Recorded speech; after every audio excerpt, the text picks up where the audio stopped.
I don't recall video it. of the doctor that testified. Let me see. I don't know. It's just all right. So basically, the defense rested, and now the prosecution has some time to rebut the claims of the defense, right? So the prosecution goes first, they rest, then the defense goes, they rest, and then the prosecution has time to rebut some of the claims, right? Yeah. There's a couple of things about this case that are weird. Like after Reagan got shot by, what was it, David Hinckley? John Hinckley Jr. John Hinckley Jr. David, something like that. Yeah. John Hinckley Jr. Right? He tries to kill Reagan. So it was always, if like somebody claimed insanity, it then goes to the defense, goes to the prosecution to then have to prove the person wasn't insane. Like the burden of proof rests on the prosecution. Well, always, for everything, that the person wasn't insane, right? But after the Reagan incident, like the majority of states changed that rule with insanity claims, and they said, well, if you're claiming you're insane, the burden rests on the defense. They have to prove the person. Right. If you're claiming that not that you didn't do it, right? Because the burden of proof on that definitely rests with the prosecution, right? But if you're saying no, they did it, but they're insane. Yeah, the prosecution shouldn't have to prove that you're not insane. Yeah, it should still be because at that point the defense is the one making the positive claim. Therefore, they need to prove that because you can't really prove a negative. So the majority of states, after seeing, because John Hinckley Jr. got off on because he was insane. Okay, right? but he really was, right. He did it. He did it so he could have what? He was like, what was her name? He was like obsessed with that. Meg Foster? No. Yeah, it might have been. Hold on, I can't remember the name. Yeah, well, the thing is that Jane Fonda. No. Jodie Foster. That's Jodie Foster. Okay. Silence of the Lambs. Right. Yeah. Jodie Foster. Okay. So, all right. So after the Reagan incident, all these states get together and they're like, well, they don't get together, but they basically change the rules so that now the defense they have the burden of proof to prove the person was insane, because they were like, except Massachusetts and like 2 or 3 other states never changed the rules. So basically this whole trial is the prosecution says that Lindsay Clancy committed murder. The defense is saying no, she was insane, and now the prosecution has to prove she's not insane. Okay, and the burden of proof is on the prosecution. Now, I was under the impression when this trial if I committed crimes in Massachusetts, that's all I would claim. So, well, that's a good point, but this whole trial, I was under the impression we were deciding, is this woman going to prison for life or a mental institution? But in reality, if she gets acquitted, then all reasons of insanity, she is free to go. Like, this woman is free to go. I'm pretty sure. Like, she's not guilty and acquitted, and because she's insane. And I think she may have to do like a little stint in an institution. But like in reality, it tends to be like a year or 2 at most. I mean, it's just wild. So basically the doctor that testified yesterday or today, whenever it was, I'm seeing the videos today. He's basically like, look, this woman is claiming she heard voices for an 18-minute period. She never claimed just that 18-minute period. Just that 18-minute period. She didn't hear voices before. She hasn't heard voices since. She's just claiming in that 18-minute period. And he's like, and I just find that a bit convenient. And he starts going through all the things that this woman had to do to plan this, right? So like when this trial first started, the first video I saw was of a woman just listing all the medications that she was given, right? And I'm like, man, this just seems like such horrible medical malpractice. Like that's exactly details of the case. I just saw right. Woman was taking Prozac, depression gets worse. They prescribe her Zoloft, depression gets worse. Insomnia begins. They prescribe her this, it gets worse and worse. And it's like at some point they should have been like, let's take her off everything. Then you get to the trial, and all of a sudden the prosecution's like, okay, they prescribed you Zoloft, a prescription of 30. There's only 4 missing from the bottle. Right. Of whatever Prozac, only 4 missing from the bottle. She was not even taking the medication. The doctor, except for the benzos. Benzos, because people He was love taking the benzos. benzos with alcohol, getting high as heck. Yeah, man. Look, we have. We'll get back to it. So that's the point. Like, she was basically doctor shopping, right? And you start to see a different picture come out where this woman was very calculated in what she was doing. So the doctor called it altruistic filicide, which is she took the lives of her children because in her mind, she thought she was doing the loving thing, right? And in her mind, she thought that they couldn't live without her, right? without her. Right. So, like, in her mind, if she took her life, she couldn't leave her children without their mother. That would be too torturous. So she took the lives of her children before she killed herself. Like, that's all that happened. She didn't have a psychotic break. She's not a crazy person. I don't even know if she really tried to kill herself, to be honest, though. I think Because that that is giving her too much charity. It almost seems like her kids and killed them. And she basically went the past 7-8 months before this setting up her insanity claim. Or maybe just trying to get more benzos. No, Rob, she was a registered nurse. Okay. Like, she knows how to she knows the lingo. She knows how this stuff works. Like, dude, I am thinking this woman is the most psychopathic, manipulative person on earth. Not psychopathic in a schizophrenic way. Just like she wanted to kill her kids.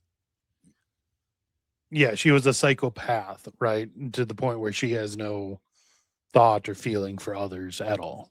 Yeah, like, I think this whole thing was super probably calculated. more sociopath. I don't whatever. So, yeah, I don't know. I mean, I don't know like the clinical terms for this stuff, but I just think that she was setting up her alibi. And like, best case scenario was she was such a narcissist, she thought her kids couldn't survive without her. So, like, they're making a big deal. I sent a clip of the doctor. It's the one above the Roy Schumann clip, Rob. Yeah. So this is because we're going to talk about the church downplaying the reality of we go to hell when we commit suicide. Like, this whole downplaying of the severity of the mortal sin that is committed when you commit suicide, because what the doctor was laying out, and the freaking judge lost his mind every time this came up. But the doctor was trying to point out, look, in her mind, as she kills the first kid, she goes, "Go be with God, baby." Because in her mind, she thinks she's going to kill the children, kill herself, and then they'll all be a happy family up in heaven. And the doctor was trying to get at, well, you do know suicide is a mortal sin. Right. Because this is the doctor who interviews her after the fact. Like, this is the doctor who interviews her after the fact. And he's like, you do know suicide is a mortal sin and you would have gone to hell. Like, that was what he was getting at. And the prosecution loses their mind. And it's like, but the problem is Catholics are so poorly catechized. I don't even know how many Catholics understand you go to hell if you commit suicide anymore. Not enough. That's for sure. Yeah. So, all right, let's pop that clip up.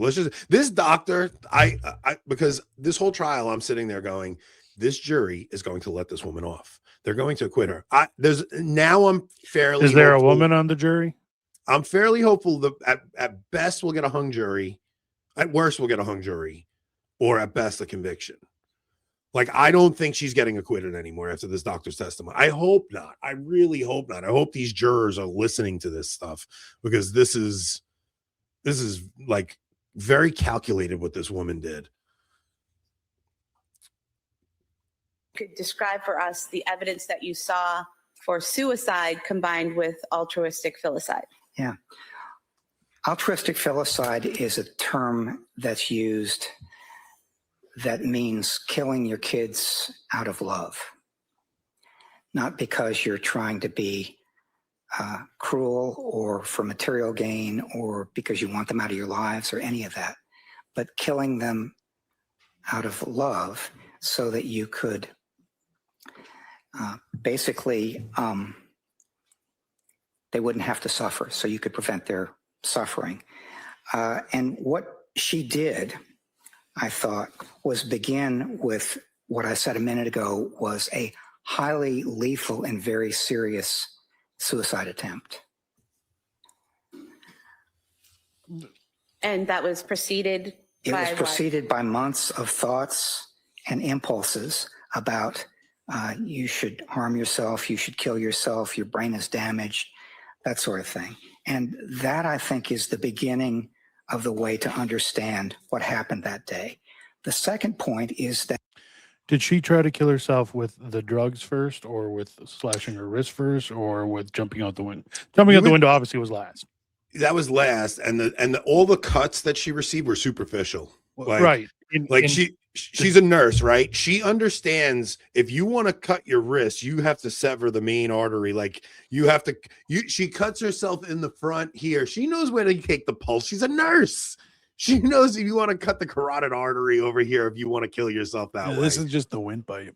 It's like, the larynx or something, right? Like that's not how you're a nurse. Don't try to pretend you tried to kill yourself like that. It's like, you ever hear the story about them filming Lord of the Rings and Christopher Lee, Saruman, Worm Tongue stands, goes up behind him and cuts his throat or something, and Christopher Lee goes, no, that's not how a man sounds when you cut his throat. And they're like, how would you know? He's like, because, and he didn't answer, but it's because he was in the British special forces. He knows exactly how a man sounds. But yeah, it's just the point. Like she's a nurse. She understands where the carotid artery is. She knows she has to open the vein in the wrist. You don't cut sideways. That's not, and supposedly, her supposedly like trying to OD. They found like the levels of drugs that were in her system were all of, almost not even therapeutic levels. Like come on, this is the worst fake attempt. I went from having sympathy for this woman when I first started this trial to seeing the psychotic reaction of women accusing the husband and like going, what, something's off here, to now I'm at the point where I just think she's a manipulative sociopathic narcissist, and she plotted this entire thing out. Play the rest of this clip. As I've said before, she didn't like to leave her children. Whether that was for date night or school or going back to work or anything, she did not like to leave her children. And if she had taken her own life, then her children would have been without her, and she thought that they would suffer. And she'd been having these thoughts both about herself and about her children over a several-month period. And the other thing that I will say is that she was in pain. She was suffering. She was doing a little bit better than she had been before she went into McLean, but she was still in pain. She was suffering. I think she was even desperate. And that is something that is often characterized as people who try to take their own life. They're in pain, they're suffering, and they're trying to put a stop to it. And I think when she decided at some point that she was going to put a stop to it, then she had to answer the question of what to do about the kids. And she didn't want to leave them. And she was convinced that they would suffer without her. And further evidence that you saw for the suicide combined with altruistic filicide? There was. One of the things that she said when asked about what happened is that in the course of strangling each child, she said, "Go to God, baby, go to God." And that was part of her expectation, that she and the children would be together in heaven with God. She was raised as a Catholic, and this, as I understand Catholic considerations, that's not necessarily what happens. But when I asked her about that, when I said, "Isn't suicide a mortal sin?" Yeah, can I see counsel over here? This is the second time this comes up, okay, where they mention mortal sin. The defense throws a fit. The judge sequesters the jury and tells them, because the defense tries to go for a mistrial because this is the second time this happened. He goes, this is a calculated thing, but the prosecutor didn't ask him anything. Like, this guy just on his own in his testimony, it wasn't calculated or anything. So the judge goes, look, you cannot take anything religious into consideration when considering this stuff. Why? I don't understand that. I don't either. I think it's completely valid argument to raise. I don't get that at all. But especially because it doesn't actually line up with Catholic teaching, right? The Catholic teaching is a mortal sin will send you to hell. So your children would have been in heaven and you'd have been in hell. Like, it's just it's not so to mention important. murdering your children also sends you to hell. Yeah, Too. of So course, yeah. Come on. Oh my gosh, man. People really do have such a warped sense of right and wrong and sin and how things work, man. It's just nuts. See, what was ideal about like the old inquisitorial tribunals is, you know, they'd put this lady on trial, and you know what, maybe she gets off for being insane, but then they go, well, yeah, but what you believe here about suicide is heresy, so right to the stake. We're gonna burn you anyway, honey. You're getting burnt for heresy, but we'll let you off the murder. Yeah. What's it called? Do you know what the